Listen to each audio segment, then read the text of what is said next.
Ever found yourself pondering, the big questions? Like, does God actually exist? Oh, yeah, definitely. It's something that I think we all grapple with at some point, right? It feels like one of those timeless questions that never really goes away. Especially, like, with all the incredible scientific advances we've made, you'd think we'd have it all figured out by now, but... But the mystery remains. And that's exactly what makes this deep dive so interesting. We're going to be looking at a conversation between two Hold physicists. on, physicists Physicists. talking about God. Okay, you've got my attention. Yeah. They're Dr. Michael Dennin and Dr. Brian Keating, and they're tackling this massive question head on, bringing both their scientific backgrounds and, their personal beliefs into the discussion. So are they claiming to have, like, found God in a lab experiment or something? Not quite. Actually, they start by acknowledging that there's no definitive proof, no scientific formula that can prove or disprove God's existence. But what's really fascinating is Dr. Keating's perspective. He considers himself a devout agnostic, which I found kind of surprising. A devout agnostic.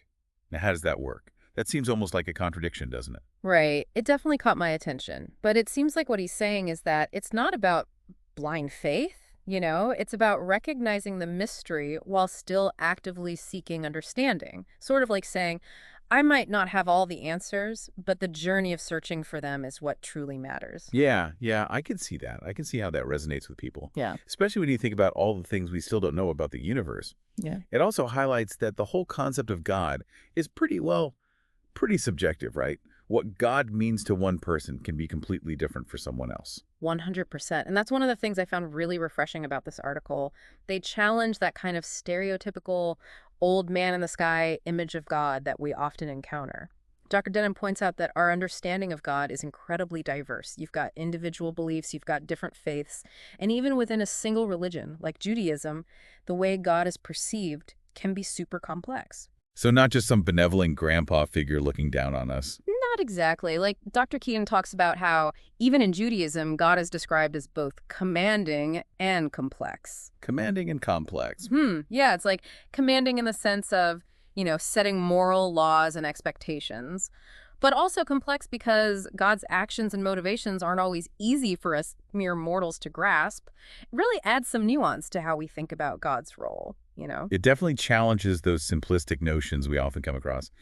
And, speaking of different perspectives, the article also touched on how the concept of God in Christianity and Judaism can be, well, pretty different. Oh, yeah. There are some really interesting distinctions. Dr. Dennin highlights this contrast between Christianity's emphasis on God as love, which, let's face it, is a pretty appealing and comforting idea for most people, and Judaism, where you also have this commandment to, quote, hate evil. Now, that might seem a bit jarring at first glance, You right? sound a little harsh when you put it like that. Right. But think about it this way. Doesn't it suggest a sense of, like, moral responsibility? It's not just about passive love. It's about actively opposing what's wrong in the world. And that seems to be something that really resonates with Dr. Keating. It adds another layer to how we understand God's involvement, I guess, in our lives. So it's less about warm and fuzzy feelings and more about, like, taking action and making a difference in the world. Yeah, exactly. It's about aligning yourself with what's right and, taking a stand against what's wrong. And this kind of leads us to another really intriguing point, the whole debate about miracles. It's like we humans have this inherent craving for concrete proof, right? Oh, totally. It's like, show me the burning bush, part the Red Sea, and then we'll talk. Uh-huh, exactly. But what if the very concept of God goes beyond what we can physically prove? What if the real meaning lies in the symbolic, the philosophical, the ethical dimensions? That's kind of the point Dr. Keating seems to be making. He's skeptical about using miracles as like concrete evidence and instead focuses on their deeper meanings and interpretations. So are they suggesting we should just, like, toss out the whole idea of miracles altogether? Not necessarily. Dr. Denham brings up this really important point that the Bible shouldn't be read as a science textbook. Oh, He uses the story of Noah's flood and the rainbow as a great example. The rainbow, he argues, is more about the symbolic, meaning God's promise, rather than a literal meteorological phenomenon. right. That makes a lot of sense. Try and take every single story in the Bible literally is, well, Yeah. it's going to lead to some head scratching for sure. For sure. And, this all ties into how Dr. Keating and Dr. Dennin view the relationship between science and faith. Dr. Keating isn't out there looking for some physical proof of God, right? He's more fascinated by the incredibly specific conditions that had to exist for the universe, for life itself to even come into being.